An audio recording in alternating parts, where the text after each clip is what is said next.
Americans have, especially whenever they're like Republican or even moderately conservative. It's like they're not taking our guns. It's like a safety blanket they have. And like that's the thing that's going to protect me from tyranny. It's like, well, you don't have drones, buddy. You're not going to stand a chance. And every time some like paramilitary group or some kind of like right-wing cult or libertarian enclave tries to take over a federal building, they get clapped up. Like you don't have the training or the resources to be able to stand up against, a government. The other thing is, remember when Biden said, "Forget due process, I'm going to take their guns anyway." Oh, sorry, that was Trump. I wish. Sorry, oops. I would have partied. Whoops, that was Trump. Sorry, mine. the other thing is like that's even like the. I mean, it's so like. Actually, like I don't know. I mean, I've shot guns since I was like 13. I think it's fun. Can you hear kid? No, I can't. Greg? No, I can't. Oh, okay. Because he was like, he was like immediately started talking over him. I'm sorry. I was like, oh, you're good. I was just trying to see if like we have something going on. Yeah, both are coming through on my end. So Yeah. I think it might be a local to Greg issue. I mean, yeah, everyone else can hear me. Yeah, it's registering on my end when you speak. But like, I guess while they work it out. But the other thing is like they're not going to come for your guns. Is the thing. Yeah. It's like we just talked about, even with that idea about like this, not just the toxic masculinity, but the hero culture of like this idea of you can be a hero if you have this tool. Like you can be Batman with this tool or whatever, whatever it is. Like this is what also produces cops. This is also what like gets people recruited into the military. My mom had the same idea. She's against guns by all means, but she really wanted me to join the military. She really wanted me to be part of that culture anyways, because it's sort of like that's how you affirm yourself like as a capital M man in this country, is to put your life on the line and be that hero figure. Like that's deeply even the mothers teach it to their kids. That's how ingrained it is. If I wasn't my father's daughter, I would be concerned for him, because like ever since he got guns, he's like kind of started wobbling to the right a little more each time, because when you have a gun and that the NRA is out there, you're like, yeah, I want to join a club with like-minded individuals, and then you end up accidentally getting radicalized or beginning to be. So I'm glad I'm here to be like, no. Yeah. So this is what you need to do. Immediately go to your dad's house and block these search terms. We Frazzle live with them. drip, adrenochrome, QAnon. Yeah. Go off the Q vocab list. Yeah. No, we live in the same house. We just have the basement. Yeah, well, I mean, if you can get into the router, you can put in the parental blocks. You might not be the parent, but you have to be the parent. So, someone in my chat asked me this the other day when we were talking about, guns in America, and this was a European chatter. They asked me, "Do you think that Nerf guns play a part of gun culture?" Which I'd never thought of Nerf guns. I always thought it was silly. But when I started thinking about it, I don't think it's Nerf. I don't think it's paintball. I think Nerf certainly is getting into like a weird territory when they have like pickety rails on all of their new Nerf guns, and you can like put red dots on them and stuff. I actually have seen on TikTok recently people modding out Nerf guns, and they have like ammo counters, and you can like adjust the fire rate. It's very crazy, cool stuff. But it got me thinking about growing up. We played a lot of airsoft, and airsoft guns, for those of you like not in America or who have never played it, are straight up just one-to-one recreations of actual firearms, but they just fire BBs. And looking back on the group of people that I would play airsoft with, the pipeline of like libertarian, reactionary grunt straight out of high school joins the Marines or the Army, there's so few that didn't do that. I can think me and Becca and like two other people didn't go down that pipeline. And of course, they're all, on their second divorce now, and they're all alcoholics. But that's another issue with the military. Yeah, so I think airsoft might be part of that, but I don't think it's like a wide sweeping thing. Yeah, I have a bunch of airsoft guns just because it is something that me and my friends found fun a while ago. We would like go into the woods and like get like radios and stuff and like do little like capture the flag and shit. It was a lot of fun. But like they look, feel, and weigh exactly like AKs. I don't know. It's like you're introducing that to kids and like playing war. Like my mom got.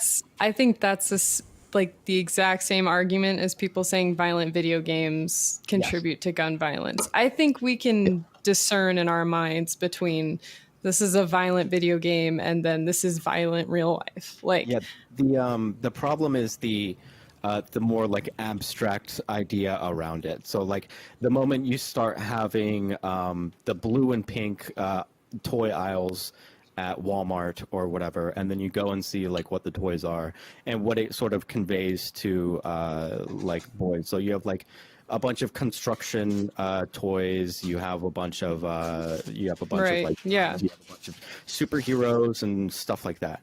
And to say that like this doesn't have any sort of effect is probably missing the mark. I would think, not that like each thing individually is causing violence, but the fact that like we take our boys, we say these are the toys that you get. This is the kind of imagination that you have, and then we teach them cultural signifiers of like this is how boys behave, this is how boys deal with their feelings. And then when you take all of this and then put it together, you have a crystallized version of like what the ideology of being a boy or being a man turns into, and then it becomes a cultural phenomena. So it's not enough to just say that like violence in video games causes violence. It's like no, the way that we raise men in our society is right. But I feel like that's not what people say when they say playing video games. They don't talk about like toxic masculinity and stuff. They talk about exposure to this the stimuli, which and someone said in chat like exposure therapy for PTSD uses video games. Like I'm aware of that and I know that that's a thing, but at the same time I feel like a lot of like the danger in the video game culture would be around games like Call of Duty or like FPSs where you play, government. You're an operator. Exactly. I can see the argument in those, but like I'm playing The Outer Worlds right now, and that's like I love that. I don't know. I feel like that's very different from like COD, where you're okay, we're shooting the brown people or whatever the fuck goes on in those games. Yeah. So there was a recent study that came out that showed that it wasn't playing the video games that led to the violence, but it was the culture surrounding video games that actually led to it. I can't remember where I saw it. I may have hit New York Times, but it was an interesting kind of like elaboration, which I think is what kids kind of saying is it's about the larger culture that we create. Yeah, and this is just a point that I think, and not that I think anyone here is doing this, but just because I know that we're on Twitch, and I know I've talked about this with chat before, and it's not the place to usually make this like argument because people usually go back to that famous study of saying, well, it doesn't cause violence, it's not causation to violence or whatever, but for me it's like culture and propaganda is culture and propaganda, like any sort of stimuli that you have based around how you should behave is going to process in your brain one way or another. That's something that I think people miss when they just like throw out the like whenever it comes to any sort of like if we're talking about toys or if we're talking about video games or whatever, a lot of people will say, well, there was the study, they said that it doesn't happen, so like let's not talk about it. It's like no, there's a huge network of how we raise people that are conditioning people in very particular ways. I mean, the amount of like alt-right people that I met on WoW in my 15 years, like the amount of racist slurs, and like I go on Overwatch, and if someone sees my name because it has an amber in it, I'm immediately called like a fuck ton of misogynist slurs. I feel like the online gaming community especially suffers from like alt-right incel culture. Yeah. And there's definitely a problem with the gaming culture right now, especially post fucking Gamergate. But Oh, don't worry. We're going into 2.0 with the I know. Amber Heard Johnny Depp thing. I know. God, I know. But like I see the point where people make about like, you know, gamers in violent games and all that. But I don't think it's I agree with you. I think it's a culture problem around video games in general or whatever else we're talking about. Yeah. Honestly, I don't think content. I don't think video game culture is any more toxic or breeds more violent outbursts in young alienated men than our work culture does. Our work culture like breaks the minds of people of all like demographic backgrounds. I think video games again get a bad rap because you can kind of see it more on the surface than you can on something like, you know, how shitty someone feels working their 9-to-5 wage job. I mean, maybe that's just my thought. I feel like my experience is very different from yours playing True. online video games, especially on games of voice chat. But like, I mean, that might be me misjudging the populace for the amount of toxic assholes there are. But like, I feel like it's a pretty substantial amount. But yeah. So for whatever reason, there was someone who wrote an article. He was a journalist, investigative journalist, about QAnon and how like conspiracism and kind of right-wing ideologies festered on World of Warcraft for whatever reason. So I don't know. There is something to what you're saying, I think. But again, it's like who's attracted to these things and how they use them. I mean, like all of our, I mean, like my kids are like 5 and below, and there's still guns everywhere in every media that they consume, and there's always, I mean, there's cops in them too. You know, there's a lot of like all of them are like a team of public servants, and you have like, you know, Paw Patrol or Transformers. All of these have like, you know, people in or dogs or Transformers or whatever in them that all talk about that. And I feel like we've just kind of like, I don't know, we've just kind of like lost the culture war to guns. Like we just have to like realize that guns are everywhere and in everything. There's it's not a subset culture. It's literally just everywhere. Yeah, ACAB includes Paw Patrol. I bet it fucking does. Propaganda, 100%. Yeah, Greg, no, you're I right. have a question. In your ideal world, what would the end result of gun legislation look like? I mean, it's like kind of like a utopian world of like if we didn't have 400 million guns or not. It's kind of hard to tell, you know. It's hard to make that decision. No, I mean there's the realistic like we're probably never going to get rid of the fucking bajillions of guns, but I mean idealistically, if you had it your way. I mean, I could see a world where guns do exist in like a regulated, licensed fashion, where people can like shoot and target shoot and like have their gun at the range, and they kind of go there and do that stuff. I think that's fun. I've been target shooting since I was 13. Did it with my dad. It was like a real like whoa, I'm like old. I'm like a teenager now kind of thing. You know, it was a big thing for me, and. But I mean, where we're at now, where it's just like, it's very odd. I mean, I was looking into the numbers, and you know, the Federal Aviation Administration, the FAA that regulates, you know, plane flights, is about $15 billion a year, and the ATF is around 1.4, and the ATF is alcohol, tobacco, and firearms. So it's a tenth the size and a third, 3 times more subjects. So. I know I just don't feel like there's like a inevitable like we have to succumb to this. I think that there is legislation that we could pass, but probably right now it has to be probably at the local level. I don't think I don't see any national stuff, big changes actually going through. And if we do it through executive order, it's going to be reversed at the next Republican thing. So it's not really real change. I feel like it has to be like institutional change. Greg, do you hear me now? Yeah, I can. You're just mono, and I don't usually keep my left. I don't keep my left earbud in for aesthetics. Yeah, I was gonna He's signaling. It ruins the hair view. I can hear you now. So let me, since it's Pride Month, I feel like I have to bring this up because when I first moved here, because it's a college town, they wait till August to do Pride when everyone comes back. I go to the Pride Festival here, and what the hell do I see? I see the John Brown Gun Club. And so for those of you who don't know, John Brown's a famous abolitionist in Kansas. If you ever lived in Kansas, he's on everything. So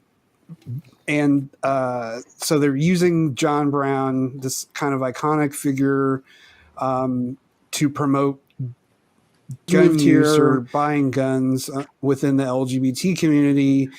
And this isn't the only place I've seen this. Kind of wanted to see what your thoughts were on like the using of like historical figures to sell firearms, or no, arming the just gay. About arming the gays. yeah, I mean there's a huge that's the only arming I can get behind. I mean, listen, the they them army. Yeah.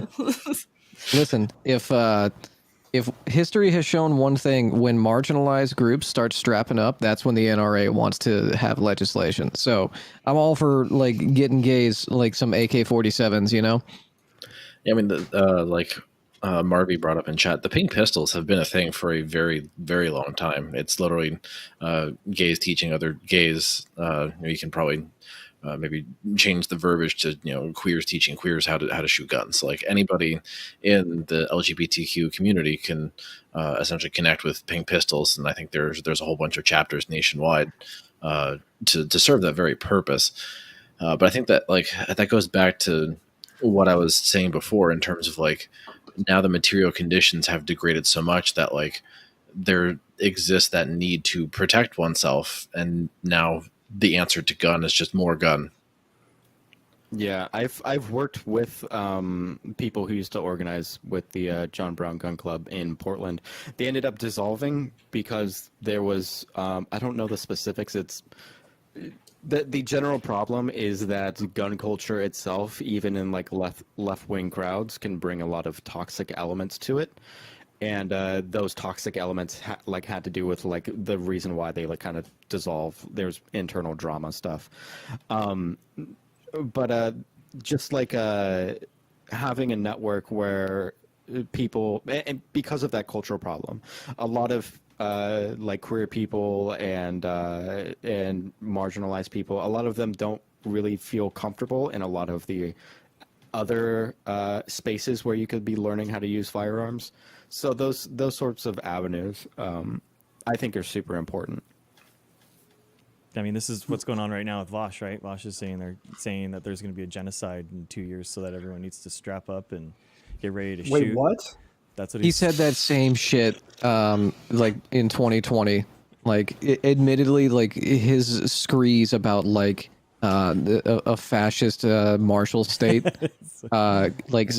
scared me a little bit, to where it was a part of the motivating factor to buy my rifle.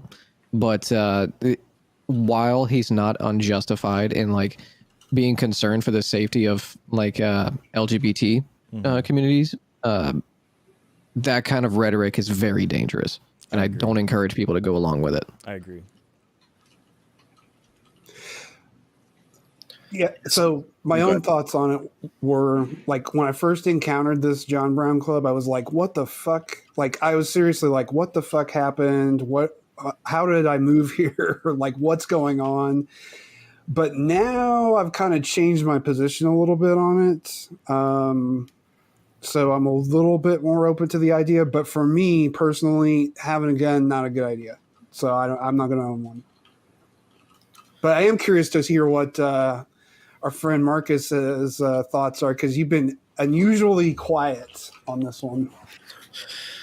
Yeah, I mean, like from my perspective, like I don't know, like I don't feel like the personal need, at least as far as like my own personal safety is concerned. I feel like there's a lot of work that I can put in to try and make both my individual material conditions and the community around me more safe as it pertains to underlying systemic issues, to where that intrinsic need of I need a gun for protection because I live in a place that's deteriorating and filling up with people who are getting guns easily to do gun violence. Like I feel like there can be work that's done up front to prevent the toothpaste from falling out of the tube in the first place.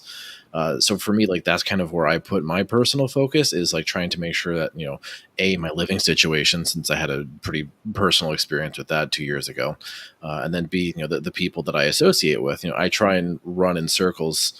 And just go out into the world and do very select specific things to where I'm not like putting myself in those situations. But I obviously know that a personal responsibility is not like a catch-all for solving the entire issue. Like this is simply just steps I take for me, and that's it. But with that being said, in like the broader context, for me, like I think we all kind of agree in the sense that we want to see some regulation. I'm in favor of reinstituting the previously instituted assault weapons ban, since that did have a lot of pretty tightly linked data in terms of the amounts of mass shootings decreasing when that ban was in place, and then when the ban was not re-implemented when it expired, then now of course the amount of mass shootings go up. So that's where I would like to start. I think it was either Australia or New Zealand. I can't remember which one. After a mass shooting, they did a very large gun buyback. Which Australia. Yeah, it wound up being pretty successful, at least from the data that's come out of there. And you really haven't heard anything about mass shootings in Australia. So, I think there definitely needs to be multiple approaches towards the simple ease of access for an American to go get a gun. If I wanted to roll out of bed, fall out of my window, and go to Walmart and get a gun, I could do that. It would take me 15 minutes. Like Utah doesn't even require concealed carries anymore. Yep. Yeah. I don't need a license to open carry. Like anywhere else in Oregon, I wouldn't need one. Portland's the only place where you would. Yeah, I mean it's a very successful campaign that the right has done over the last 20 years. Is like state after state through things like ALEC, the Allied Legislative Exchange Committee, just rubber stamp these open carry bills. Look at the number of states that had open carry 25 years ago and how many there are now. I think that there was like 2 or 3 at the end of the 90s, and now it's like over 20. It's pretty gnarly.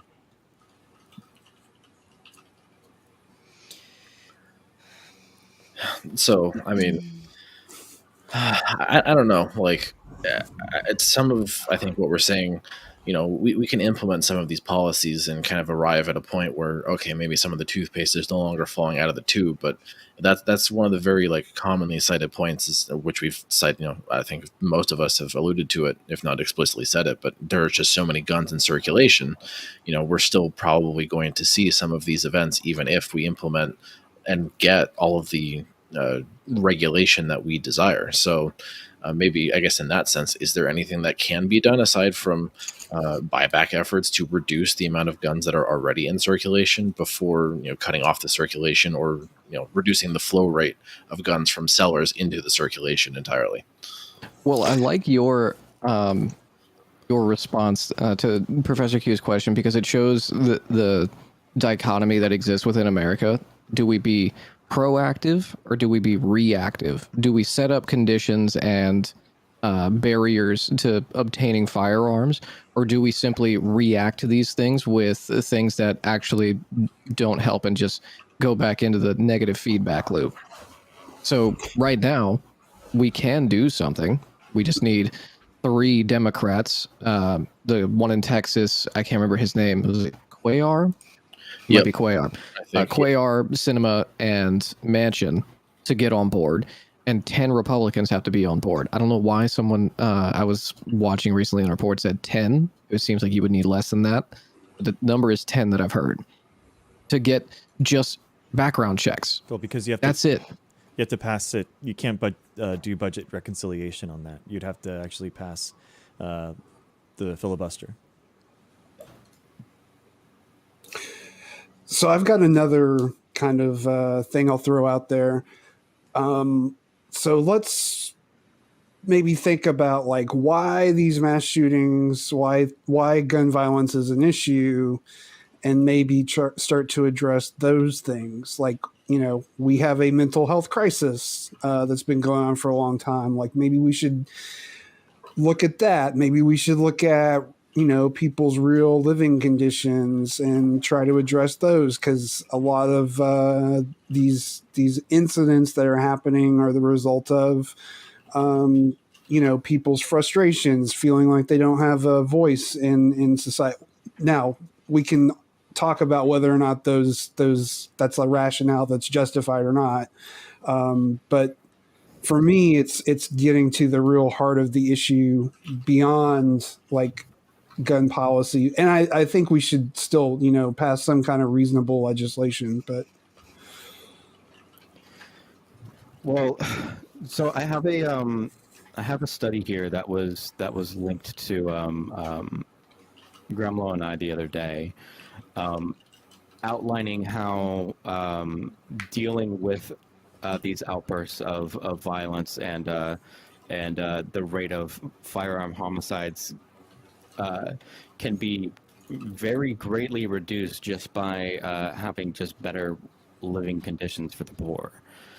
Just by increasing wages, decreasing the rich-poor divide in the country. I'll link it in chat too. woohoo. Oh, it's a Discord link. I don't know if.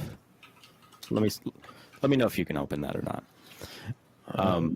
Yeah, Ooh, I got it. I got a PDF. I love it. Cool. Yeah. So like this, if we're going to be, because we already know that we're not going to sufficiently be handling, implementing the policies that we would all like to see. I think most of us are pretty doomer about that situation. But like, if we really want to look at not just the culture of like toxic masculinity, toxic gun culture, stuff like that, but also look at the conditions that have been producing this severe sort of alienation that will lead people to like completely disassociate from any form of or just not being able to see other people as actual human beings. You know, like a lot of these people are just want to go out in the darkest way possible and do completely unthinkable things. Like, what is it that exactly puts that person in that situation? So this is why I had a lot of problems with just I think we do need to lock down schools pretty sufficiently, but also like a big problem is it's going to increase the amount of alienation that that kids have in their schooling system if it's treated like a prison, and just like those life pressures that increase the stressors on people's lives and how families relate to each other and all of that. I feel like one of the biggest things that you could be doing is actually helping the poor, giving resources to the poor. I think that's super noble, but at the same time, like, it'll take 20 years for that to, you know, have repercussions in the widespread society. So I feel like, yeah, that's great for the long run, but in short term, to just reduce this shit now, like, you kind of have to do some sort of like immediate action, I guess. Oh, yeah. Would be. There's definitely things you can do. Like I said with the making it to you have to be at least 21 to purchase a firearm. I think honestly the number should be more like 25, but good luck with that one. Yeah, we just got in California. We just got a judge knocked down our law banning people younger than 21 from getting a gun. Said that it's unconstitutional, and we were disrespecting our founding fathers that were so young. Jesus Christ. Fuck our founding fathers, dude. Like, I I'm hate so this. they're gods. Don't They know are what that gods, means. and the Constitution They is the are. Bible. And Like that- it is another religion. Sorry, kid. I didn't It mean to interrupt is, you. I and just it wanted goes to into that talk about that cult of heroism. That there Yeah. has to be some kind of idyllic great man that you model yourself afterwards. You know, it's George Washington on a Velociraptor shooting an AK. Yeah, exactly. Dude, Greg, did I hear one of your children like celebrate? Oh, we just got back from swim Said class, that. so they're just like bouncing off the walls right now. It's Jesus, Okay. from swim class, and they have that much Okay, energy. It it's- was nap time after swim class. By the way, it's my 5-year-old thought of this, and this is what it is now. It's pool school now.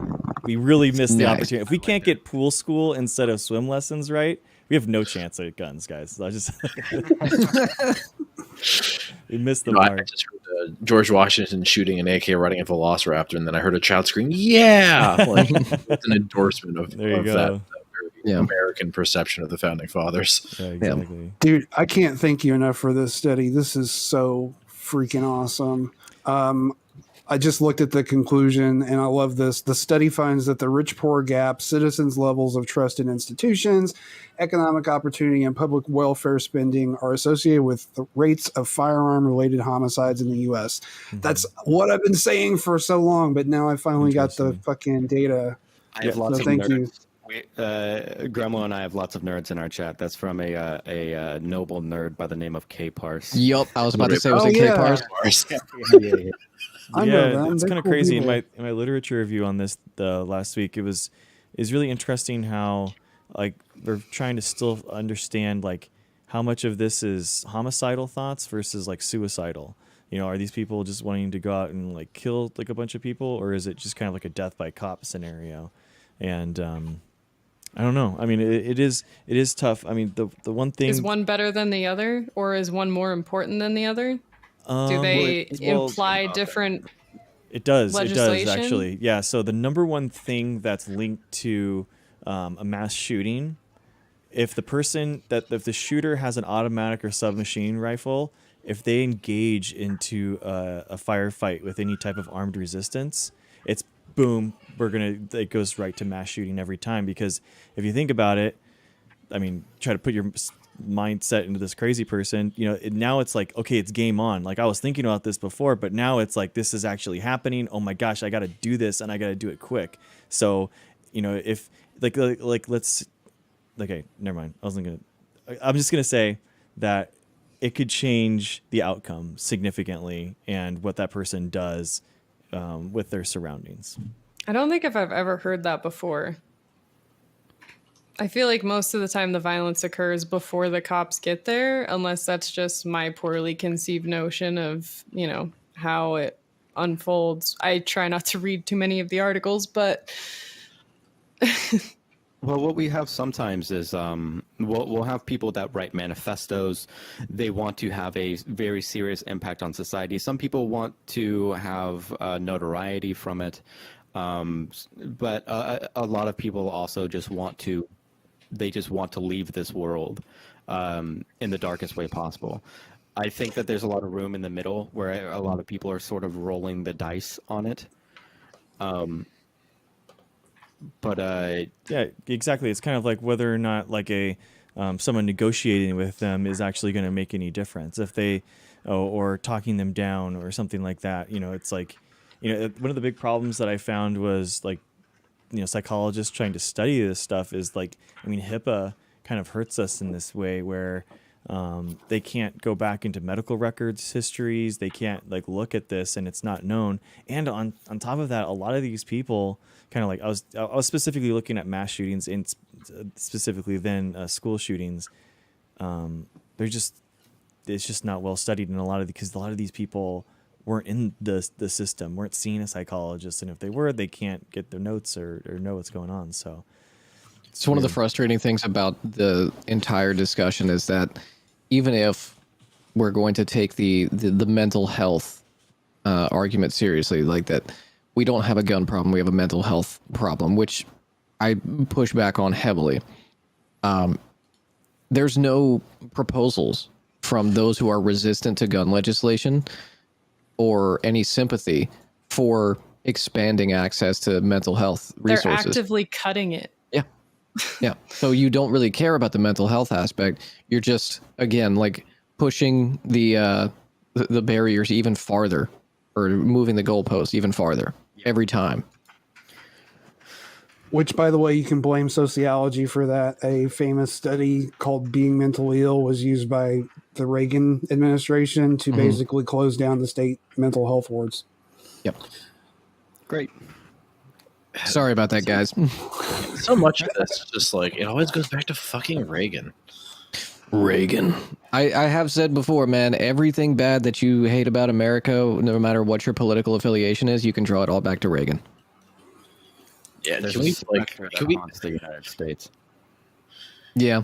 yeah, Grumlow, we might be able like for civic duty, like create a category like who did it? The answer is Reagan.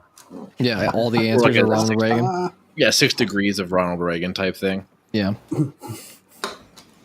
I like it. I like it a lot. So there's a question in chat that Callie was asking. I think this might be an interesting discussion point because you'll hear this especially from like the Fox News crowds after events like these. But as it pertains to especially adolescents who get guns and carry out mass shootings, how much does parental responsibility factor into this? I've heard a lot of people. Someone I was arguing with in chat the other day was saying like, if you're underage, then instead of putting a kid in jail, put their parents in jail.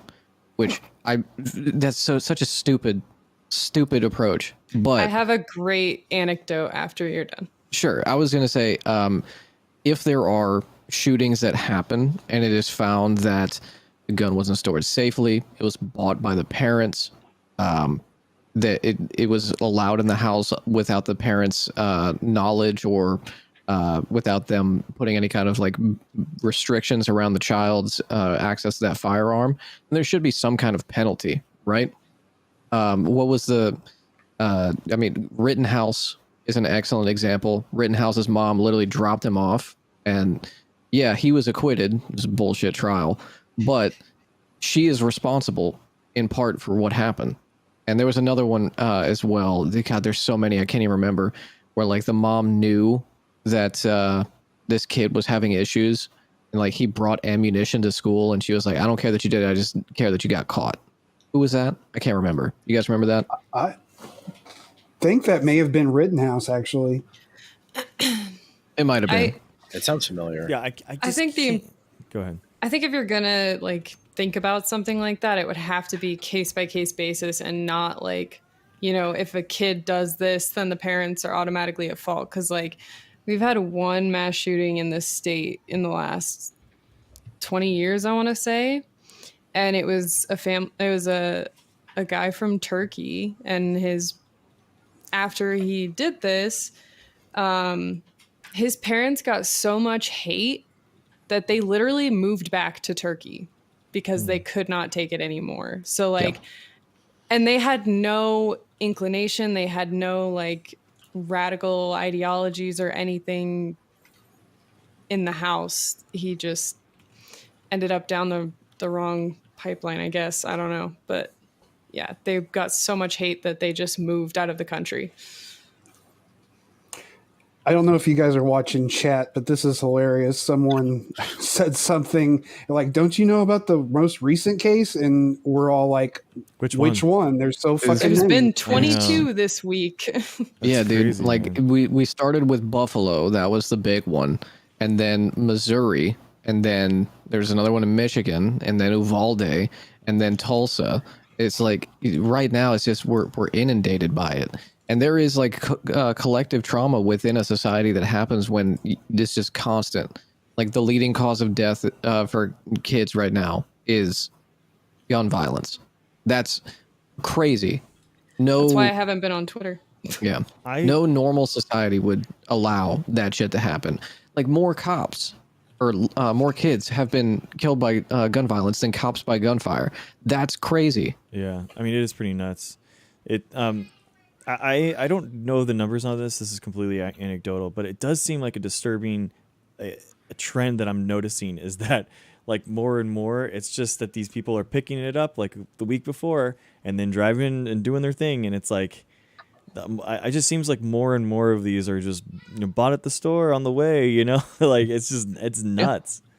Yeah, I've talked about like how quickly I was able to purchase both of my firearms. It was longer for a handgun than it was for the rifle, but were I someone not within the right mental state who had malintent, it was a 20-minute trip to pick up the rifle.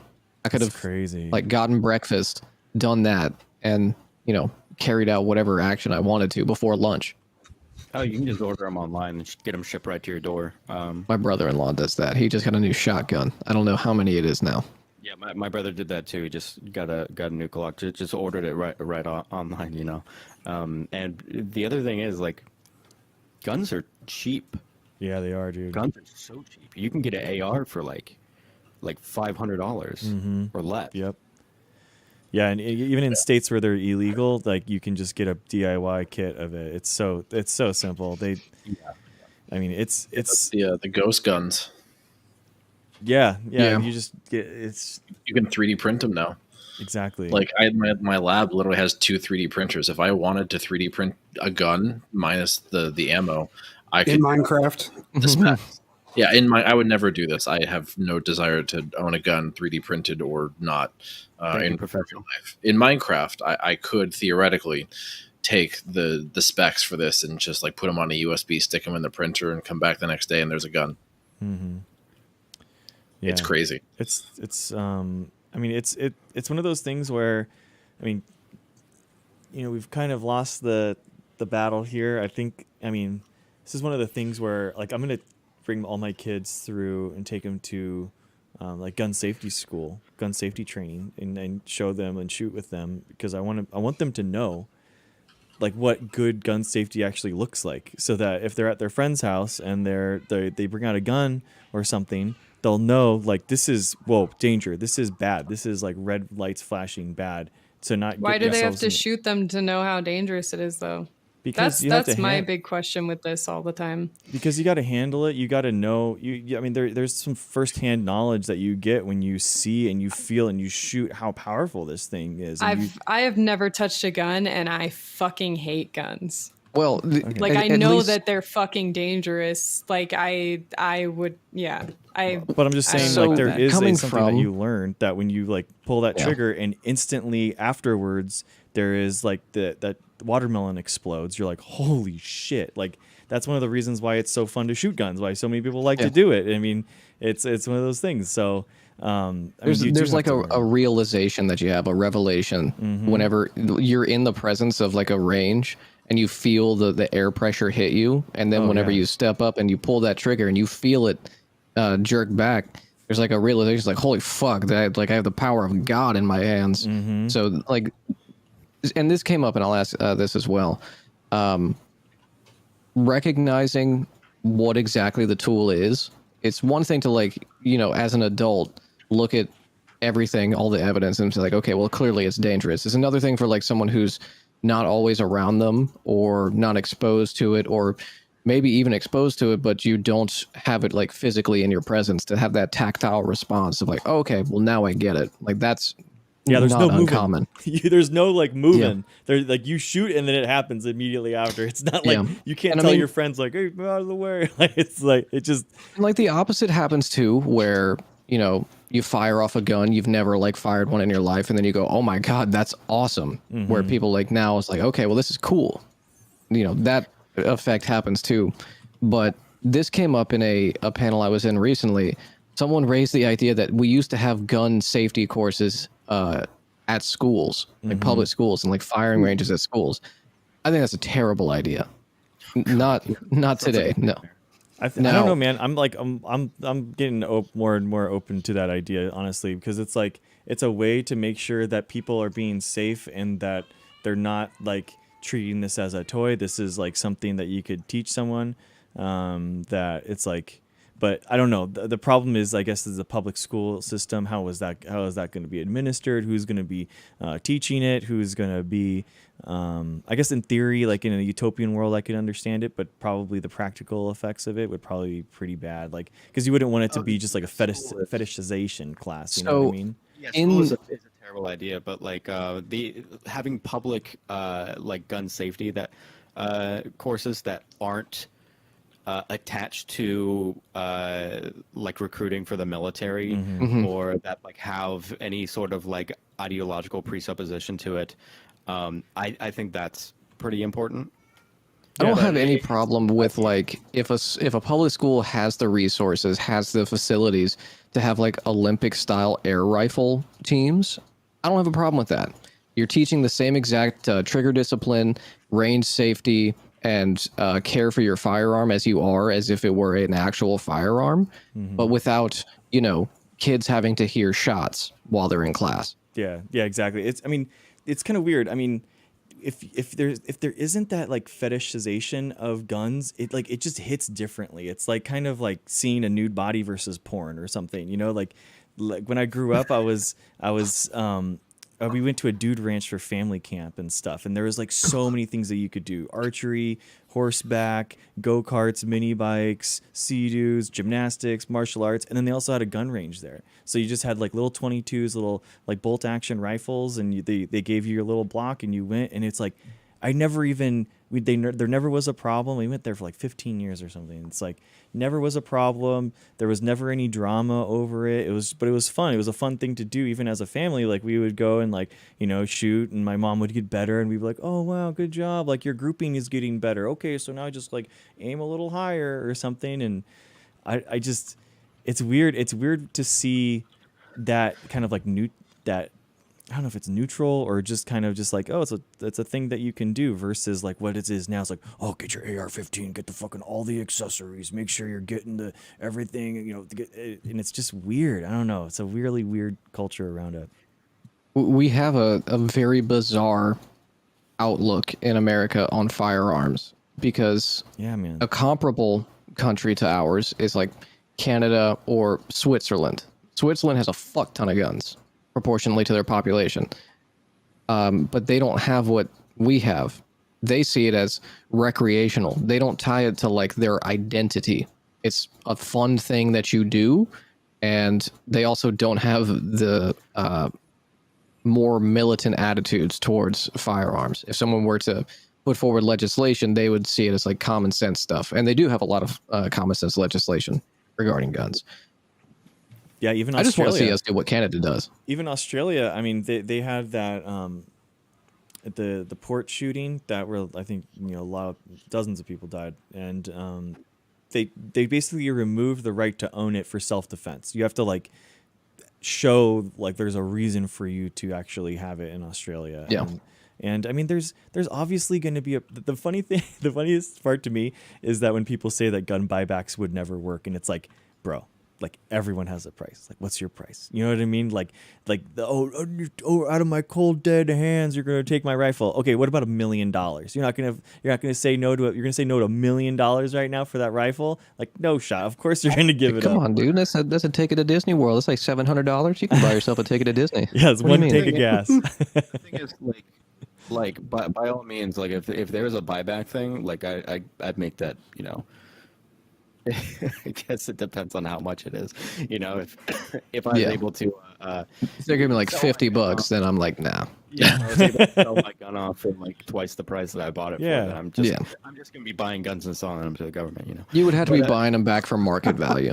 I mean, you could easily do that with the amount of military funding we give, anyways. I mean, you could literally just give those guns back to the military, probably in some cases. But the problem is like the amount of guns there is like. If you wanted any successful buyback in the United States that would actually have an impact, how much money would that take? I mean, there's like what, 400 million? It's like, it's insane. And like over half the amount of guns, I think it's 47% of guns are owned by 3% of people. So it's like, it's nuts. There's like gun crazy people. It's not just like, it's like their entire identity, you know, around this inanimate object. I don't get it, man. I really don't understand it. But we would have to do it like all American legislative programs on an annual budget, because we can't, we don't plan for the future. We only plan for quarters. We would have to do every year. That Okay, wine we have cooler, this dude. much money allocated for gun buybacks, and once we run that dry, we'll start again next year. And hopefully, they don't buy more guns. Yeah. We have you- crossed over to an era of insanity politics. Yep. Well, actually, that's a really good segue to what my Discord was discussing earlier. And I don't know, this may like circle back around on the whole, mental health part of things. But I'll see if I can actually dig up the article that I pulled up. You might have to like throw a burner email into or open it in incognito rather. I'll put it in chat. But there's seems to be people noticing that like the recent spat we've had, like it feels different from all of the other ones we've had. I think simply just in terms of the volume and the depravity. And people are speculating that this may be, I guess, made worse by COVID, thinking that maybe some of the neurological issues that come as a consequence of having had COVID for some people may contribute to, anxiety, depression, feelings of violence, restlessness, and other pre-existing mental health issues that people had before COVID even started. So you combine that with access to guns, and now you have a perfect storm for these events to become very, very frequent, even more so than they were before. But that's just I think it's a theory that some of the scientists are looking into, but I think that's an intersectionality I never thought of. I guess that was the point. Like when we were talking about it in Discord, I never made those two connections. Like I didn't think that there would be like a COVID to mass shooter pipeline. But if you go into that article, one anecdote basically said, prior to COVID, like a 40-year-old woman was living a perfectly normal life by her own reports. But then after she got psychiatric symptoms, she now thought that like SWAT teams were following her at all times. She needed to like protect herself. She needed to do something about, the government officials that were surveilling her. Like that was, I think, a pretty marked change that she noticed within her own behavior. So Did they control for meth use? I mean, that sounds like some paranoid meth shit, man. I'll tell you what. I mean, long COVID and gun nuts have one thing in common: poor taste. Thank you. Thank you. Thank you. Thank you. Thank you. Wow. Ooh. Kane, hang on. Where are you on the OBS? Okay, you're over here. I have to reach past Mute this man. and then yoink him off. I was talking about this the other day about how the powder keg of rural America and guns is just a terrible situation, right? You take particularly for like the Southeast, you take a impoverished area that has like no economic mobility to like climb the ladder because unionization in this area of the country is dog shit. You take a hyper religious attitudes and zealotry, history of racism and segregation, violence towards marginalized groups, and then you give that region of the country the most guns. It's not normal, man. It's awful. I'm more concerned about the suburbs, if you want my honest opinion. The rural areas, I'm a little less concerned about, but I'm seeing a lot of shit pop off in the suburbs, especially here in Missouri, that makes me go, what the fuck is happening in the suburbs? Or Yeah, people it's- driving from suburbs to the city and doing stuff because it's more populated. Yeah. I saw you react to that report I shared the other day, Professor Q, about that woman, Which one? the one who was shot by police. Oh, yeah. Yeah. No, that was fucked up, man. Yeah. Oh, was this the pregnant one? Yep. Yep. Yeah, okay. Yeah, we won't go too far into that. I'll send you a tweet in the DMs. Okay.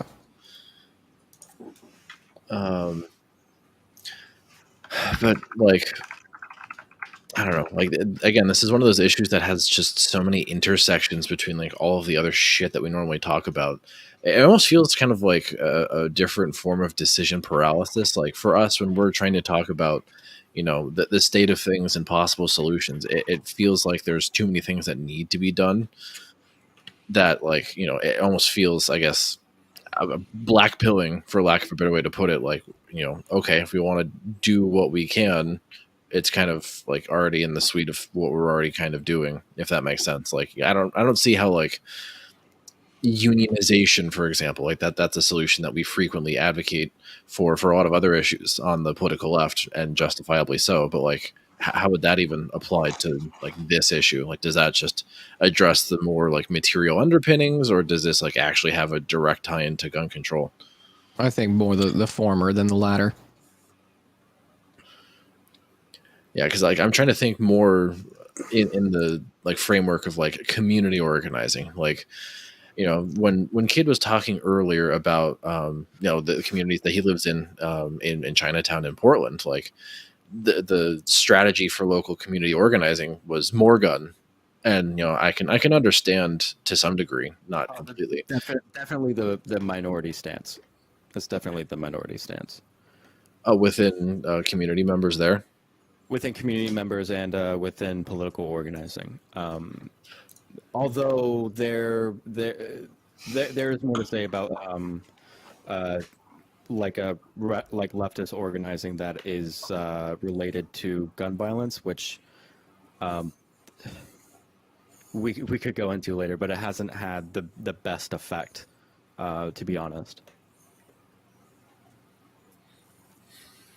Okay. Yeah, I mean, someone in chat even, Harkin, says that Portland is kind of an atypical place, especially considering how a lot of like the feds around the George Floyd protests and everything have a pretty big presence. Then you have like the Proud Boys, and a lot of the overt fascist groups also have a very like distinct presence in Portland. There's definitely, I think the sectarian violence in Portland seems to be more of a Portland specific feature rather than like every metro area in America to an extent. Yeah, I think this is actually a little bit kind of relevant when we're talking about things like gun safety in organizing spaces, because I don't know if you guys probably heard about this. This is an Andy No fiasco thing, where there was a BLM protest, and the left has been more and more concerned about the violence being targeted against them, that they've been coming to these protests. A lot of people have been coming to protests armed now. Well, Andy No had some photos that were sent to him of anti-fascists taking rifles out of thank you. They were taking rifles out of the back of a car, and Andy No posted this on Twitter to kind of alert all of the fascists in the area of what was happening. And what happened in the coming hours was there was a drive-by shooting of that event, and one of the there's a woman who was organizing at the event that was shot in the head. Jesus. And this happened maybe a couple months ago or something. I'm bad with time, but like there's this idea within like leftist spaces regarding gun ownership and like safe uses of carrying guns, that there's this hole in the way they're looking at the situation, which convinces them that like it's a good idea to be bringing these weapons to protest, to sort of like show the right, we are armed, we are strong, blah blah blah. That's what got Michael Raynell killed, dude. But that sort of thing put everybody at risk there. Like that has to be understood. Whatever, like wherever you stand on like on guns and stuff, and I've organized with teaching people gun safety in the leftist group, but like never would that be advocated for, because then all of a sudden there are families at these events. There are like, if you're scared that you're going to like get shot by being there, then understand that, don't escalate it, right? Yeah. Like, understand that yes, going to these protests is putting your body on the line, but leave it at that. Yeah, Yeah, so I man, think it's someone hard. in chat. Oh, go ahead. Sorry, Greg. Yeah, I would, man, I would have loved to, like, for example, taking my kids to like the BLM protests and stuff like that. You know, is an important moment in history, but I just felt like it was just way too unsafe. You know, like everything that was going on, and it's like between I didn't know where the violence would be coming from. Like, there's so many different ways. So I felt like it would be like a bad parent move, like for me to take it. But I do believe so, like, strongly in like making positive change through politics and democracy and stuff. So I want to show them that. It's just, or show them that. I don't know. Really conflicted morally on that one as well. Yeah. There yeah. are ways to advocate for change, because I've had to learn how to do that living where I live, because like there's literally nothing out here for me. And so, for me, it's been like diving headfirst into my research and talking and writing about stuff that's important. And I think maybe that's like where we need to start focusing, is more emphasis on the local, more emphasis on like what you can do in your community, because otherwise you do get blackpilled into this fucking dystopia we live in, and it's easy to get lost with that. Yeah, I mean, like, on the one hand, like, I think what you're speaking to, Professor Q, is very much like a self-care type of thing. Like, obviously, when things, are in many cases mostly out of our control, we can focus on what we can control. And of course, that's never a bad thing. But, at the same time, I think like there is certainly a longing for us to leave that dystopia in some context. And that's, I think, what is really difficult to imagine is, what does that like broader, being part of something larger than yourself type situation actually look like? And that's kind of, I think, what I was maybe alluding to when I, brought up unionization. Is, that's like the first thing that comes to mind for me politically is, that bigger than yourself type of organization. That's a collective of workers bargaining over issues, but gun control is not necessarily, but also, I guess in theory could be a workplace issue depending on where you work, especially now if you're in schools. That's a pretty big thing. But I don't know, maybe unions can bargain for, I guess, more mass shooting event. I guess what's the word I'm looking for? Like preventative features. I mean, I don't know if that's even a thing, because that buys into Fox News argumentation of just one door, or a maze with a moat and an alligator instead of gun control. Like, what can a union even do? Like, what is that larger like collectivist solution? Or is there a collectivist solution that just doesn't involve like interfacing with electoralism and demanding legislation? Well, it's crazy, man. Like, I'm moving within the next year, so we've kind of like started looking into areas and stuff like that to live. And my wife and I have talked about, like, one of the things we need to check for now because of this is like, what kind of security do they have? And like, it's something crazy to think about, but it's like if a school is doing nothing versus a school that is at least has some procedure or something that they can offer, then yeah, I mean, I don't know, I'm even opening myself. I've made the change and convinced, like, I've decided that, like, yeah, if that's a charter school, then we go to the charter school. I'm a public school boy myself my entire life. I would never even thought of going to a charter school, but like, you know what I mean? If they have the more resources, if they're able to defend themselves against these crazy people more, then like, I'm not gambling with my own kid's life, because of this stuff. My brain just went full conspiracy and was like, maybe that's why they're propagating this shit, because they want us all in the private and charter schools. I mean, shit, it's the same people, right? I heard looking at Right Wing Watch today.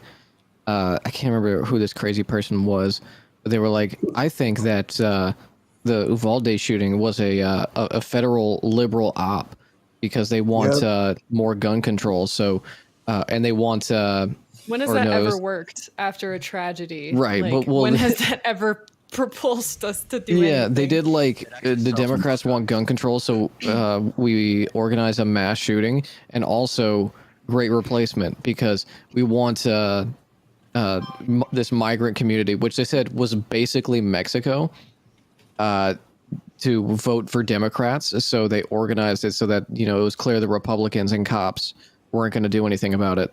Yeah, dude. Which, like, Wow. I'm That's- so like the whole. I'm very empathetic. I try to be as empathetic as possible, but like the people that are saying that these school shootings are fake, or that the million people that in this country that died of COVID, they're not